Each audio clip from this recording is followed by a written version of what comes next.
श्री गोपाळ कृष्ण भगवान की जय। लीळा नंबर 427। महादायसाला परिसाचा दृष्टांताचे निरूपण।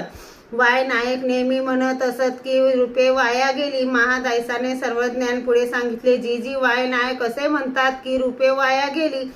सर्वज्ञांनी सांगितले, बाई तुम्ही त्यांच्या व्यवहारिक कामासाठी उपयोगाला येत नाही म्हणून ते तसं म्हणतात, दुसरे काय? सर्वज्ञांनी सांगितले, बाई तुमच्यामुळे त्यांना केवढे मोठे पुण्य लाभत आहे हे ते जाणत नाहीत। यावर सर्वज्ञांनी महादायसाला परिसाचा दृष्टांत सांगितला। कोणा एका महात्मेच्याही आधारी परिसू होता। तो ब्राह्मणा एकाची या घरा वसतीसी जाये।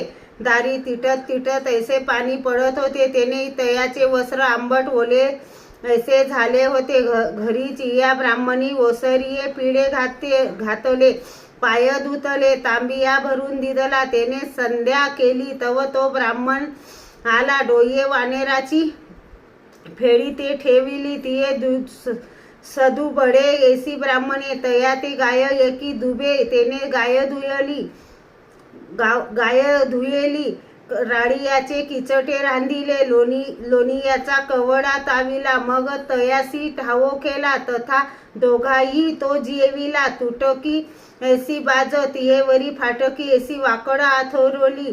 ते निजवया दिदली, तयाचे पाय धुतले, चोपडिले। इतकोनी तो संतोषला।